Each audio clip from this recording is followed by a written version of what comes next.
Okay, welcome back, everybody. We now have a session on environmental digital twins. So this has been organised by Marion Scott at the University of Glasgow. So we've got 4 speakers in the session, so quite a packed session again. And all speakers are from the UK, but from different institutes. What we'll do is we'll go through all the presentations first of all, and then hopefully there'll be some time at the end for questions and discussion, but we'll just take all the presentations to begin with. So our first speaker, we have Richard Reid. Delighted to introduce Richard from the University of Glasgow. And so Richard, over to you whenever you're ready. Thank you. Thanks, Claire.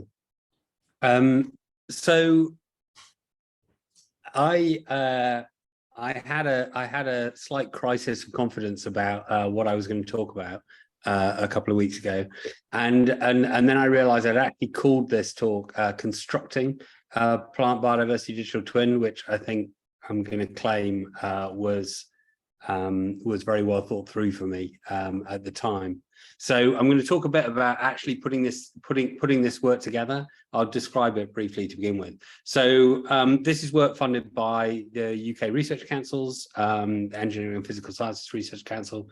Did the original work on the optimization of the digital twin, really, to get it to run fast enough to be usable, and NERC, Natural Environment Research Council, trying to get it to apply in the UK in real environments in the UK, and then our Science and Technology Facilities Council, which is a bit of a strange research council, I always think, but hopefully they're not listening when I say that. But they funded the work on actually working out what we've done, which turned out to be the biggest problem. So a lot of this work was done by Claire Harris as part of her PhD. She couldn't speak today, otherwise I'd have offloaded the job onto her. Yeah, so that started about 7 years ago, and subsequently, as I said, funded by NERC, working with the Natural History Museum in London and with Biomathematics and Statistics Scotland in Edinburgh. So. So this was, I think, quite an early sketch of what we were planning on doing, but I like it, and so we've kept it, drawn by Claire, not by me. I have no artistic talents, and really what we were trying to do was to model what the Natural History Museum wanted, was to understand what was going to happen to their threatened species that they were particularly concerned about. They run the Sampled Red List Index of Plants for IUCN. And they wanted to know what was going to happen to all these threatened species, and so we built this simulator, and really the idea was just that we would play the climate change scenarios through it. We would look to see which species thrive, which species died out, which species moved, their niches moved as a result of climate change, and we'd model that whole process. And so it all seemed fairly easy back in those halcyon days, and this was our kind of sketch of what it was supposed to look like.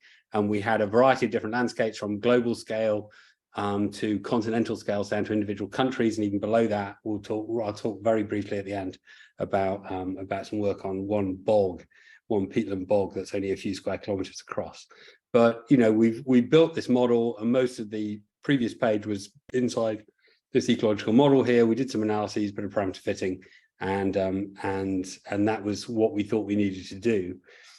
That turned out not to be the case, but nonetheless, it was quite successful, and from a technical standpoint, that we managed to get it so that it actually was more than 100% efficient as we scaled up, because of caching issues, because there's so much data being stored in these models.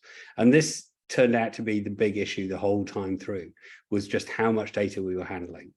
And so what the model actually had to look like, inevitably, was involved all of the data that we were trying to compress into parameters for our model. And when I say all the data, we were looking at GBIS plant records. There are well over 100 million plant records that we were looking at and identifying what climate niches they were recorded in, and so what temperature they had survived in when the plants were recorded, what the rainfall was like, what the soil moisture was like, all this kind of thing, in order to be able to run this model, and that in itself was quite a lot of work, trying to understand, and particularly with all the biases in those data, trying to understand what on earth these species actually liked, and then stealing all of the climate data from the Met Office in this case, but could have been from anyone, and doing that, we were able to reconstruct the 20th century, the movement, the survival of plant species in, for instance, Africa in this case, where you see biodiverse areas in Africa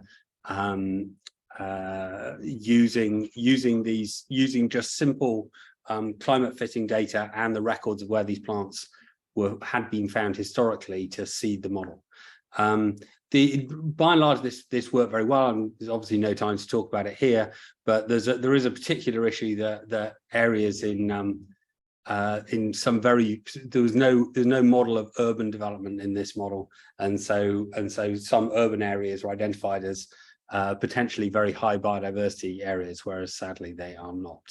But apart from that, the model worked very well, and we're very happy with it. But it was really constrained by the data we were able to get for particularly in sub-Saharan Africa. So the next stage, it turned out that one of the big things we were missing was, so we're talking here about hundreds of millions of plant records, but we're talking about hundreds of thousands of plant species. So we've got maybe getting on for 400,000 plant species. And when you want to look at those, it turns out the only place where the data is actually available on what these plants are is in the botanical literature.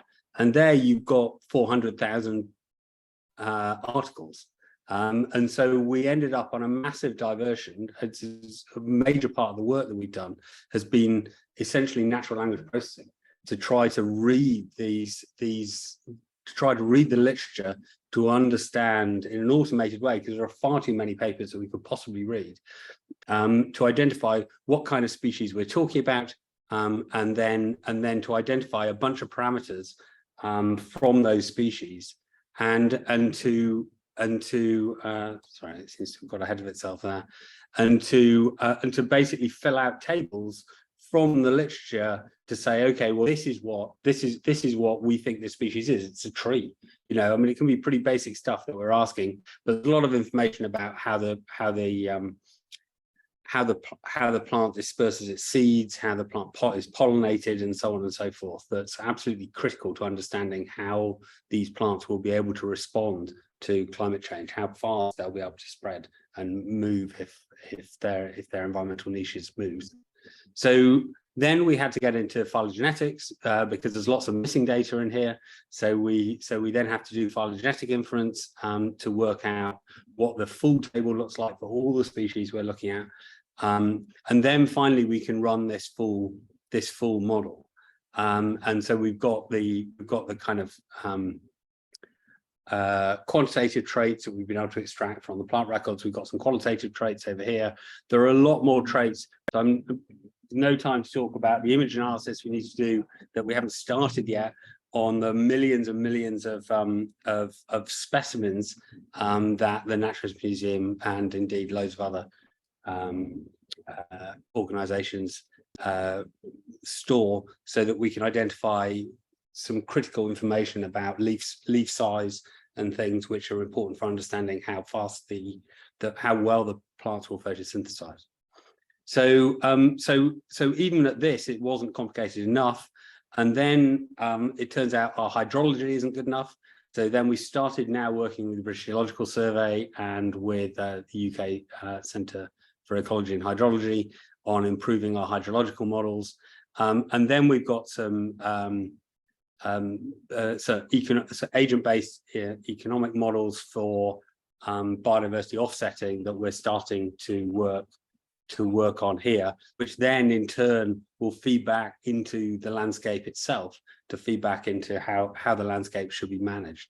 And so, you know, here we're starting to get to what we naively think of as the full model here, although there's still this climate model is just feeds forward into the rest, whereas in reality there should be a feedback component there, because the amount of the vegetation does impact the climate, as does the carbon captured by the plant growth.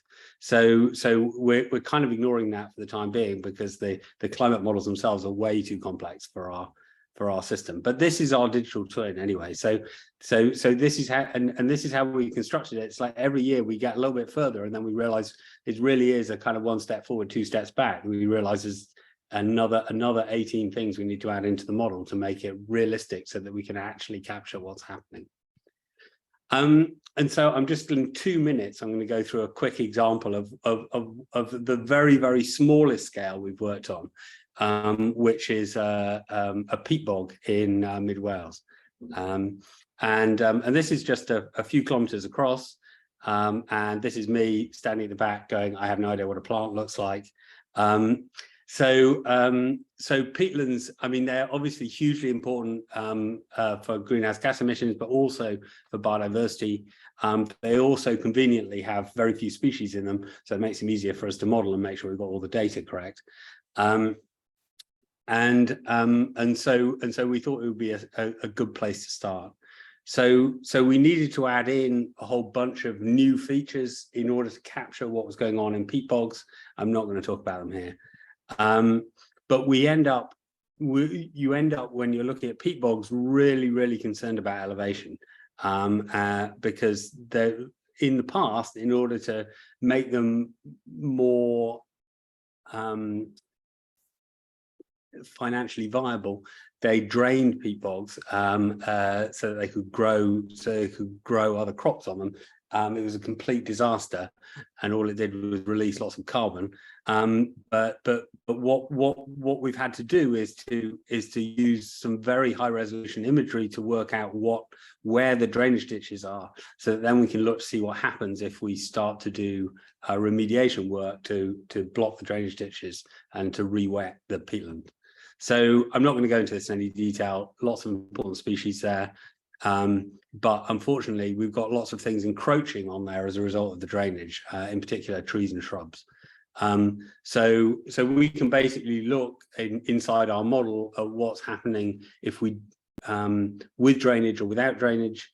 So if we block the drains, then the brighter color is good for the mosses, and yeah, without worrying too much about it, there's very slightly less encroachment by the shrubs, by the shrubs, herbs, grasses, and trees when there's no drainage any longer.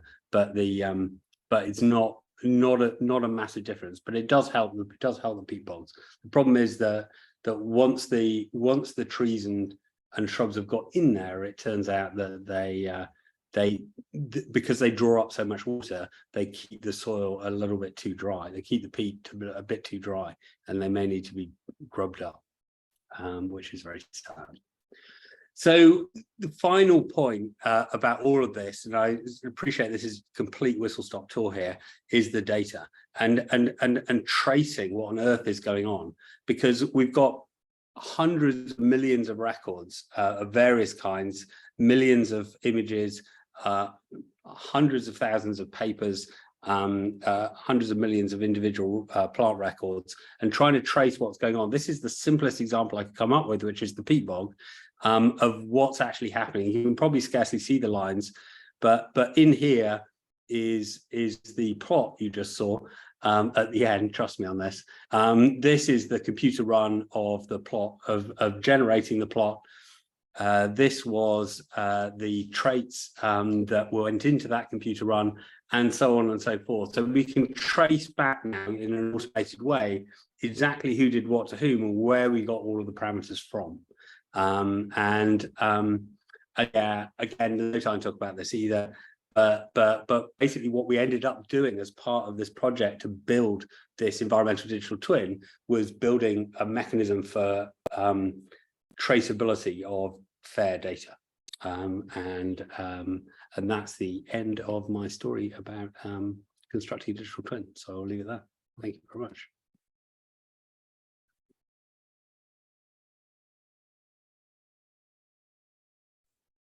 Thank you so much, Richard, for your presentation, and special thanks because I know you're actually on holiday just now. So thank you for joining us, much appreciated. So our next speaker unfortunately can't be with us, just realised this the other day, so has recorded a video of the presentation for us. So Marion is in charge of the technology. Much, Marion. You can pass on our thanks to Pete, that'll work well. So next up we have Peter Hunter. Hi, Peter. Hi, Claire. Good morning, everyone. Good to see you. Do you want to try and share your screen? Yeah, I'm hoping it should appear.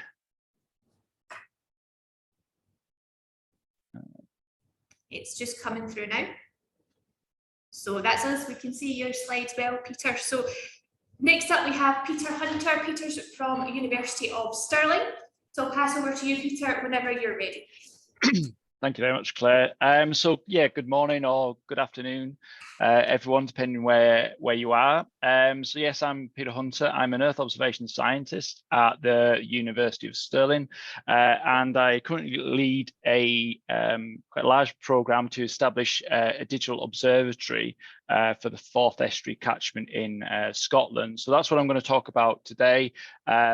Particularly on how we're developing new data sets, new observations. So I'm going to talk less about digital twins possibly in this talk, but hopefully you'll see there's quite a bit of relevance of what we're doing at the moment to future development of twins at the catchment scale. So I thought I'd begin with just a kind of bit of scene setting, a bit of kind of the geographical context. So this is the Forth Estuary catchment. So it's located in sort of central Scotland and spans almost from the west to the east coast. It covers about 3,000 square kilometres in total, and it's home to about 25% of Scotland's population. In addition to that, it is pretty crucial to Scotland's economy. About 30% of Scotland's GDP flows through one or more of the ports in the estuary. And in terms of land use, it's quite interesting because it has this very strong rural to urban transition. So in the west, we've got upland areas that are dominated by sort of semi-natural grasslands and peatlands.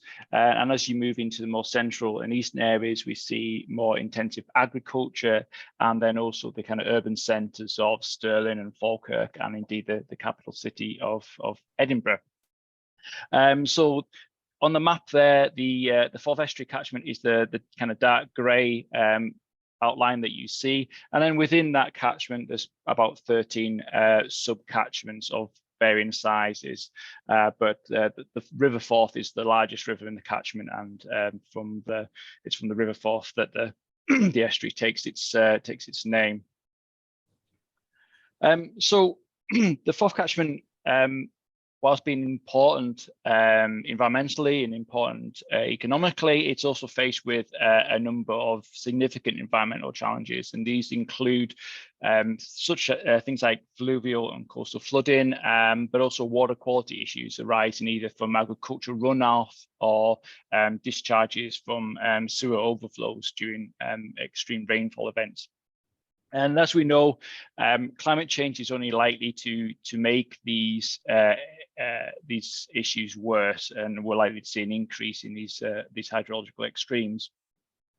But unfortunately, our kind of ability to understand these processes and to develop solutions to some of these challenges is really quite hampered, because at the moment, monitoring data are often sparse, often incomplete, collected infrequently, or indeed, as others have alluded to, can be quite hard to access, often with important data sets being split across organizations and siloed in that manner.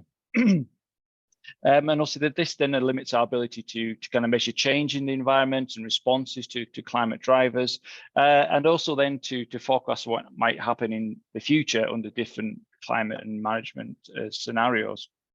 So the overall ambition of fourth era is to try and harness new environmental sensing technologies, data analysis and modeling techniques to really try and drive a step change in environmental monitoring and management at the whole catchment scale. So this slide provides a bit of an end-to-end overview of fourth era. So the observatory is harnessing observations from Earth observation satellites. We're also constructing our own in situ sensor network, which I'll talk a little bit more about in a moment. And then finally, we're also ingesting data from a range of third parties. So these can be the UK environment agencies, water utility companies, local authorities, etc. And also a lot of these data are being captured in real time or near real time through a variety of different routes. Those data are then being ingested into our data center that we've constructed to, or are constructing to support the observatory. So it's a public cloud data center being built in Microsoft Azure. And this is obviously where the majority of the data analysis and modeling will occur, whether that is process-based modeling or more sort of data-driven machine learning type modeling. Whilst that's really the hub for the kind of the data analytics, we are also exploring some applications that also have a component of edge processing as well. And then the kind of final link in the chain is obviously we do need to get those data and that information out to our stakeholders and users. So here we basically have two main avenues. There's developing RESTful APIs. So users can integrate those data directly into their own workflows. And we're also developing a dedicated web platform that will have hopefully accessible data visualizations for the users to access and explore. So that's fourth era from end to end. Just focusing in then on the sensor network. Oh, skipped. We're about halfway through the program at the moment. So a lot of the focus at the current time is actually building the sensor network and getting instrumentation installed in the catchment. This slide basically provides a bit of a snapshot of some of the instrumentation that we are deploying as part of the observatory. Don't have enough time today to talk through this in a lot of detail, but probably the main thing to emphasize here is the observatory will encompass instrumentation that varies from really high-end pieces of kit like rainfall radars that provide very high resolution rainfall data for the entire catchment, right through to very low cost kind of hyperlocal flood alert sensors as well, which are very scalable. And we can also have large numbers of those distributed across the catchment. Once established, the observatory will support a range of different use cases. In this first phase, we've got 5 main use cases, and that includes things like improved monitoring and forecasting of floods and droughts, mapping and understanding the importance of the urban tree canopy, air quality monitoring. But for the rest of this presentation, I thought I'd hone in on 2 particular use cases. One is measuring the benefits of peatland restoration projects, and the second one is trying to mitigate water quality risks using real-time data. So the aim of our peatland restoration use case is really to try and improve our ability to measure change in peatland condition following restoration measures. And Richard really helpfully explained the importance of peatlands earlier. But just to reiterate, they are really important carbon stores, and the restoration of degraded peatlands is one of the most effective ways we can tackle the climate crisis. However, at the moment, we don't really have effective tools that allow us to monitor how peatlands respond to management interventions at scale. So as part of the observatory, we've instrumented 5 peatland sites in the catchment as part of our sensor network. And this is including instrumentation for making meteorological observations, for measuring changes in peatland hydrology, and also for measuring land atmosphere gas exchange. And in these 5 cases, we've been able to install these sensors prior to restoration measures. So it'll allow us to construct a baseline that we can then measure future changes against once those restoration measures are implemented. So those sensors will provide us with high frequency data, and that's going to be really important to try and understand or develop new understandings of how these ecosystems respond to management interventions. But also, and really importantly, they are also providing data to help us calibrate and validate our satellite data products or satellite indicators of peatland condition. And it's those data that really allow us to then to tackle some of these challenges at scale. So this is just an example of some of the work that we've been doing then to develop satellite indicators of peatland condition. So this is an example of using radar data. This is Sentinel-1 CSAR data, and we have been developing methodologies for estimating the water table depth in peatlands from those data. So water table depth is a critical control over carbon fluxes. So it's a really important measure of condition. So in this case, what we have done is basically taking a data-driven approach using estimates of radar backscattering, as well as prior information on rainfall and evapotranspiration to estimate the kind of seasonal changes in water table across a number of contrasting peatland environments. So the plot on the left-hand side there shows the comparison between our predicted water table depths from the satellite data and those that have been measured in situ using water level sensors, like I showed you in the previous slide. So you can see for some of those sites, we're getting a really good agreement with the observed data or the in situ data, less so for other sites, but in general, we do tend to pick up the gross seasonality quite well. On the right-hand side of the slide, on the the top part there, what you've got is 4 images showing actual spatial maps of water table depth for the largest peatland in the 4th catchment. This is Flanders Moss, and it's showing the transition from summer drought there in July in the top left of those images through to the maximum water table depth in winter, just to show you that we can really quite well capture that transition. And then the overall agreement across all those peatland sites where we've evaluated this approach is shown there in the scatter plot at the bottom. So that work is showing some quite promising results. In parallel, we've also developed methods for estimating directly estimating carbon uptake as well in the form of gross primary production. Here we're a little bit more limited in terms of availability of the in situ data. So most of the data at the moment are coming from Moppenkorth Moss, which is a site managed by UKCH, but it has a long time series of measurements of GGP, which we've been able to then to use to calibrate and validate our satellite methodologies. So you can see on the time series plot there, again, it's a comparison between our satellite estimates of GBP and then the measurements from the eddy covariance flux tower on Moppenkorth Moss. And again, we're seeing pretty good agreements with between the satellite and the in situ data. So that's an example of some of the new data that we're generating to measure peatland restoration responses. Moving on now to the kind of water quality monitoring use case. So here we're trying to, again, establishing a network of in situ sensors to provide high frequency data. You can see a map there of those deployments across the catchment, and that includes instruments deployed in buoys as well as instruments deployed in bankside flow through systems.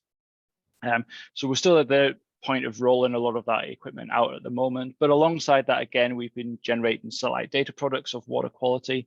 Here we do this from Sentinel-2, and actually this work is quite mature because it's been something we've been developing at Stirling for quite a number of years now. So we don't actually just do this for the Forth, we actually do this now at a UK scale. So from Sentinel-2 observations, we produce weekly estimates of chlorophyll for around about 1,000 lakes, and we have a dedicated web platform called the UK Lakes Observatory where we visualize those data. So that's something we're going to continue to develop through the Forth era program, because whilst the work is quite mature, there's definitely need to improve some of the algorithms. And just to show you kind of the information that we get, this is an example of those satellite data for, it's actually for Loch Leven. no, sorry, this is actually for estuary water in the Lake District in the north of England. But what you see here again is a comparison between the satellite data, which is the blue bars, and then the in-situ data, which is the orange. And whilst there's a little bit of disagreement in terms of the absolute values, you can see the satellite data do quite a decent job of tracking the occurrence of algal blooms, these high chlorophyll events in the water body. And this is really useful for water managers because it's these really poor water quality events that we're really trying to capture. And then kind of finally, then the next stage of this kind of work is, okay, we've got the observational side of things, but we also want to then develop the modeling capability so we can make forecasts. So we've currently got 2 PhD students who are working on developing models to forecast algal blooms. One is using a kind of machine learning approach, the other one is using a process-based model. And eventually we hope to integrate the observational data into those models, and this will be obviously a step towards that concept of a digital twin for at least part of the Forth environment. And also we plan to do similar things for other use cases as well. So I think I'm going to leave it there. So thank you very much for listening to my presentation, and obviously happy to take questions as well. Thank you.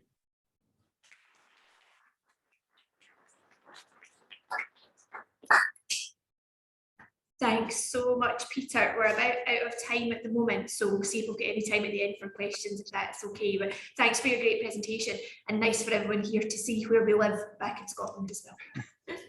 So moving on to our final speaker, last but not least, we have Marion. Hi everyone. Hopefully you can see and hear me. We can hear you, and we've got your slides, Marion, so you're good whenever you're set. Okay, well, thank you very much. I'm just going to try and pull together a little bit about what we've heard in these 3 previous talks. And it starts from the idea, of course, that how we actually are generating the data that we're working with has really changed. And there are some tremendous opportunities here. And this particular slide is really just saying that the utilization of new digital technologies isn't terribly new in some senses, but it's really changing a little bit about, I think, how we do our science. And this particular quote is in respect of agriculture and agricultural systems, and thinking about developing digital twins in that space, whether it be of processes within a farm, an individual farm, a region, or indeed a country. And as I said, I think my argument is that, you know, our observation of the world is becoming much, much richer. We still have instances where the data are sparse, whether it be in space or time. This is still the nature of the beast, I think. But realistically, we need to move out of the environmental silos that we've tended to think about previously, and to think about systems. And I think Christie's presentation first thing this morning was very much encouraging us to think about systems. And I think, as I said, we need to be data intelligent, model agnostic, and realistic about uncertainty, because every time I speak to people, it's still, you know, we're struggling with handling, quantifying, visualizing uncertainty. And that brings you to the whole kind of concept of Earth system science. It's transdisciplinary, and it's again thinking about structure and function of the planet and all of us who exist on that planet as a complex adaptive system. And one of the really big challenges, I think, is how we integrate our biophysical understanding of the processes with the human dynamics, which again speaks to what Christy said this morning. I'm a statistician like Peter and so on, and many of the people in the audience. So when I think about this statistical challenges in systems thinking, it's about sharing language. I never understand fully what an ontology is, so I kind of take it back to basics. It's about sharing language, because that's how we, I think, begin to appreciate the knowledge that each of us has. It's thinking about modeling uncertainty. Coming back to this systems thinking, it's also about ways of combining qualitative and quantitative methods and data sources. It's thinking about scales and scaling. So whether, as I said, it's about a process on a farm, whether it's about a farm, whether it's about a country, We need to think about the different scales that we're going to be working with. The human dimension is always challenging. We're never rational. So big challenges there. And also, as I said, making full use of the new data types and sources that are becoming available. Driving this kind of concept forward is this thing that is a digital Earth vision. And it was described by the European Union as an interactive digital replica of the entire planet that can facilitate a shared understanding, multiple relationships, physical, natural environments, but also societal and human. So that's the basis for a digital twin, which, as Peter has also said, is more than just a model. And to make a digital twin happen, I think we often need multiple models which may be linked or nested. We need data in real time, yes, ideally, but it may not always be there. And we need that linkage between the virtual and the actual systems. A way of updating the models using the data and then the feedback, handling the uncertainty, and really critically thinking about how we communicate and visualize to allow us to interact with our digital twin. And of course, behind all of this, there needs to be that computational infrastructure to support all of the actions that we want to take. Now, as I've said, models are nested models of the object or system.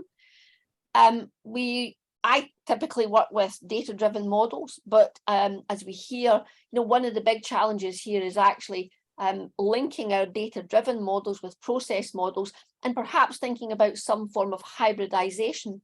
We need to think about how they communicate or couple with each other, and we need to think about very seriously the uncertainty. Data streams, whether it be networks of sensors, whether it be remote sensing and Earth observation, coming back to my own statistical heritage, I always like to think about, well, what's the sampling frame for the data collection? And increasingly also thinking about how do we integrate real-time and historic data? And then this model learning. So as all of our speakers have indicated, these models are not just static, they're dynamically updating. And there's this feedback also through to the connection that we have with the real world through the data. I've got a couple of examples, not fully worked through. And this first one touches on dealing with the multiple data streams and the scaling. What we were doing here was trying to understand water resource usage. So abstractions from a small rural catchment, again in Scotland. Using sensors and satellites, and soil moisture was the key parameter here. It's much smaller than fourth era. It's about 35 square kilometres. It's very rural, and we were instrumenting it with some new, not so cheap, but sometimes also quite cheap sensors for river level, soil moisture, humidity, and so on. And they would provide near real-time information. But like any practical problem, there were a number of challenges, not least the data communication and access to the internet and LoRaWAN, the data quality assurance. And we had multiple types of sensors, not all recording everything in the same location. So thinking about how we fuse together those different data streams. As I said, we had our own in situ sensor data, 50-minute resolution. We had a national monitoring set of data which have 1 hour resolution. They're not in the catchment, it's close to the catchment, one site, but very high quality, very quality assured, if you like, data that we could link to. Met Office data in terms of rainfall, satellite data from Copernicus, some at 1 kilometre spatial resolution, some at 10 metres daily. And we also had some SAR data from a Japanese satellite mission, but we only, unfortunately, could afford 4 extracts of the data. So I'm not going to say too much about that particular set of data. But this just gives you the idea in terms of thinking about the different data sources, the different attributes that these data sources have, and how we need to try and think about bringing them together, because they all effectively inform about the same thing, sometimes using different variables or surrogate measures. So fusion really being one of our kind of key drivers here, because we need to think about how we bring these together. and again about the different scales that they might be representative at. The second project is one called MOT4 Rivers. And again, here what we were trying to do was to bring together new data sources, a little bit as Peter from Stirling was talking about, an instrumented catchment called the Almond, which Peter also mentioned, very much fine detail, going from event up to seasonal catchment controls, but then also thinking about how we bring that together in terms of the national scale, where we have a long history of many determinants of pollutants being measured at lots of different locations, but thinking again about how we can bring together that spatial information, temporal information with the natural, environmental and kind of climatic events, to see how that impacts particularly on biodiversity. And here in Glasgow, our particular piece of work is specifically around the national scale modelling. So using these geospatial AI methods to think about how we bring together the diverse national data sets. And this again is a real problem because not everything is measured in the same location at the same temporal resolution. So if you go for a simple matching on date and location, you end up with almost no data. So we have to have different methods which effectively allow us to overcome that. We need to think about how we develop and classify the different chemical exposures and the ecological sensitivity. But fundamentally, key here is everything needs to be explainable. So it has to have ecological meaning. So that means that our AI methods really need to be interpretable and explainable.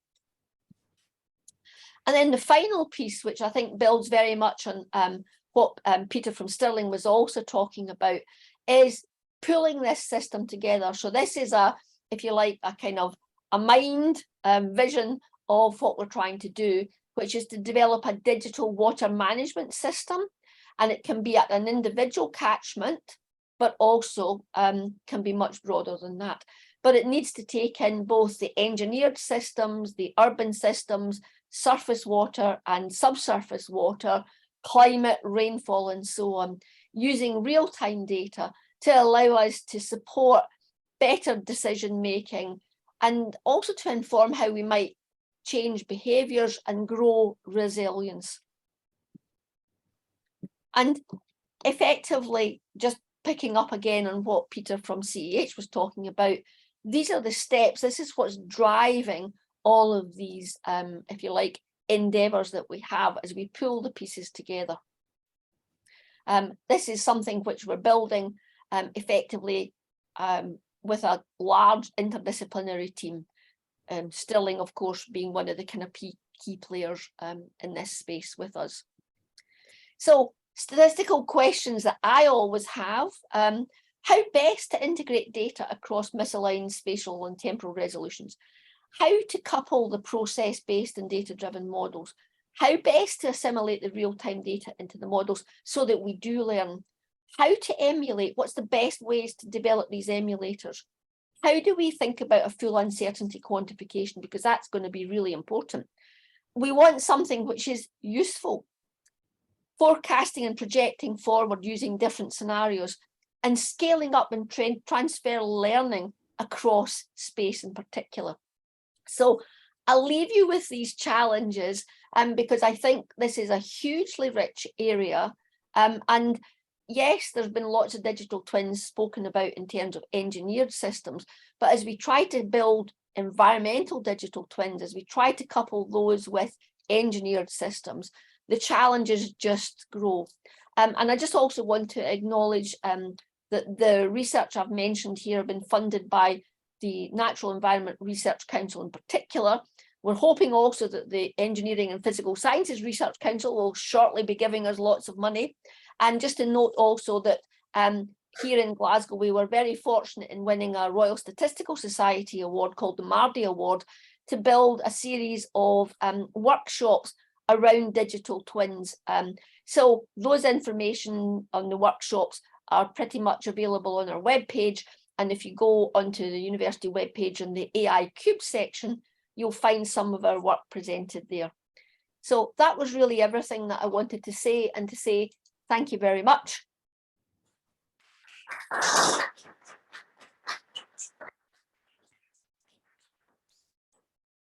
Thanks so much, Marion. We're about out of time for the session, but has anybody got a quick question? I've got a minute if there's a quick question. I think one of the speakers for the next session is not joining us, So we've got more time. Okay, we've got more time. Wants to chat, that's great. Great, great. So we can take a bit longer. So questions then for Richard, for Peter, or for Marion. If you've got questions for Pete Henry's, we probably won't be able to answer them, but we can pass them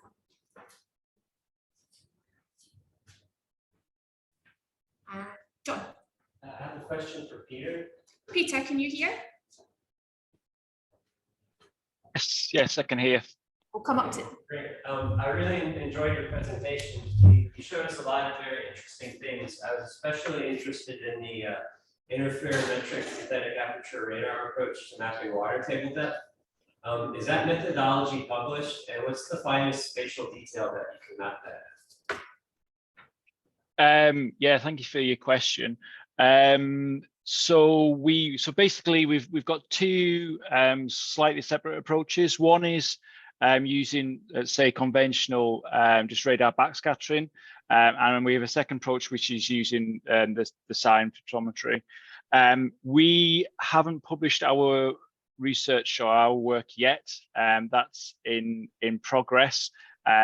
Albeit what we've done is a kind of a development on some of the approaches that have been published in the past, but we've taken a slightly different approach in terms of the particularly in the data-driven modeling that we've used. Hope those papers will probably appear sometime early next year. In terms of, I think the second part of the question was about the spatial scale. So at the moment, I think we're producing those data on a 30-meter grid. But as part of the work, we're trying to assess what is the optimum spatial scale to capture those kind of seasonal changes in water table depth, and whether it's better to maybe integrate over a larger area to get let's say a stronger seasonal trend for the peatland. But it also depends a little bit on just how heterogeneous the system is. Brilliant, thanks, Peter. Wesley, did you have a question? Yeah, it was mostly just about how to put together the teams that you must need to be able to do this. Because statisticians, we're good at modeling, we're also good at building massive interconnected networks with sensors. So just, Marion and Peter, you're all doing this. How do you put together these teams and find these people and make this work? Who wants to take that? Marion, do you want to start? Well, I guess, Wesley, the natural thing is that, I gave you 3 projects, if you like. So the first couple aren't digital twins, but they're working with people who've now come together to think about how we develop the digital twins.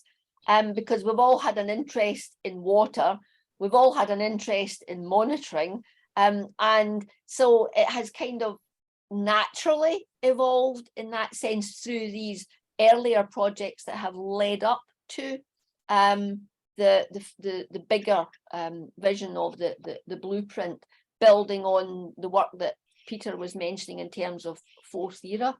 But obviously, when you sit down and look at what's needed, then again, you also think about where are the gaps, who do we know is working in these gaps. So Peter Henry's co-author, Gordon Blair, he's probably published most in the UK on information management frameworks for environmental digital twins. So he was a natural person that we spoke to. Again, thinking about the subsurface water, then the natural place in the UK that you go to is the British Geological Survey. So again, making those connections has been really probably, the kind of all overarching pulling the whole system together has probably been something that's been close on 2 years in the making. And I think, Richard's biodiversity digital twin is, I think, probably been 7 years in the making in some senses, if not more. So these are not things that kind of happen overnight, I don't think. And you build complexity as required. You build new skills as also as needed. Thanks, Marion. Richard, do you want to come in that one as well? Because I guess I was really interested as well in terms of how did yours start off? How did the team start in your digital twin? I mean, I guess I started a while ago with us trying to work out ways of measuring diversity and understanding how biodiversity can and should be measured to do assessments of whether biodiversity is being lost. And we just started inviting people to come to meetings, and some of them didn't want to come and some of them did. And so we started working with the Natural History Museum because there were a bunch of people there who were inevitably very interested in biodiversity issues.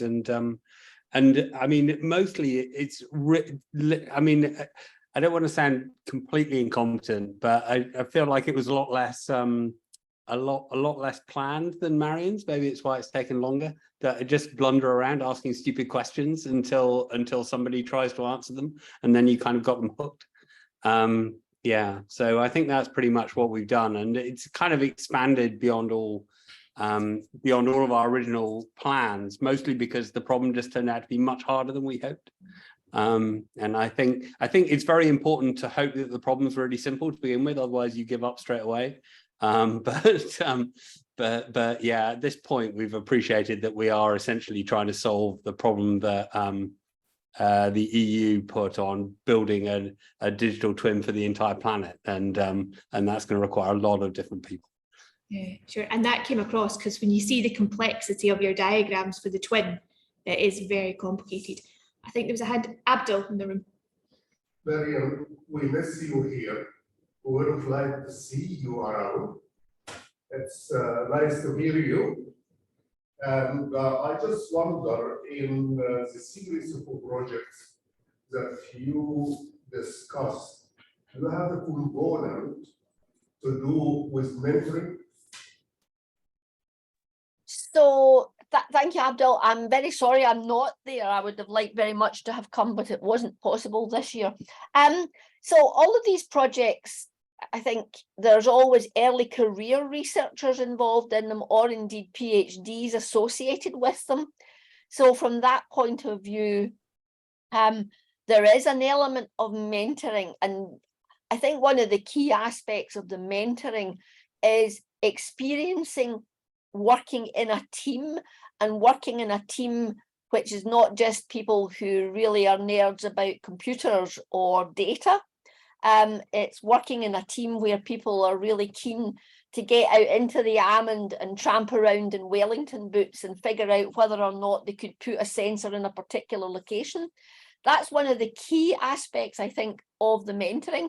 And I think it's really important that people experience the richness that comes from doing that. And also I think it gives everyone much more of an insight into the doing of the science and the value of the science and who it might make a difference to. That's, I think, what I would say with respect to mentoring. So there's not a specific mentoring, but clearly, because all of these projects have, as I said, early career researchers and PhD students associated with them, it's really about building that, kind of getting used to slightly moving out of your comfort zone sometimes. One of the things that I suggested yesterday is for people who are the side of the experts, people who have experience and have resources and have projects. And you discussed, and the presentation that was given by the different individuals had a wide range of projects. And these should be part of the other side. It's not only the people who that they are starting should be looking for people to work with. I think the people also who has the experience should try to indicate their experience and the possibility of giving these things to the younger people. So the communication have to be the two sides of the coin. It's not one side of the coin. And I think this is missing. And the other aspect, which I think is quite important, is to revise the newsletter of the society to include some of these things. And I am repeating it again because I said it yesterday, that should be this component in. So we have the communication going in different levels in the society. This is just a myth. To the elected president. Thanks, Communications Abdul. officer. Thanks, Abdul. Absolutely. And as Marion said, you know, all these projects that we're involved in, they're very big teams. So we maybe have 5 or 6 different institutions, 3 or 4 people at each of those institutions, and at different career stages. And what you're suggesting, Abdul, is very nice in terms of, you know, making sure that these projects are advertised and the possibilities are advertised more widely in terms of the work that's going on. We're looking forward to seeing that. One more question? Do we have time, Wesley? No, No, we're done. We're done. Sorry, We should Sylvia. wrap. Sorry, Sylvia. If you have any more questions, feel free to get in touch with the speakers. Many thanks again, Richard, Peter, and Marion. Marion, thank you for organising the session, and pass on our thanks to Pete Henrys as well. Thanks, everyone.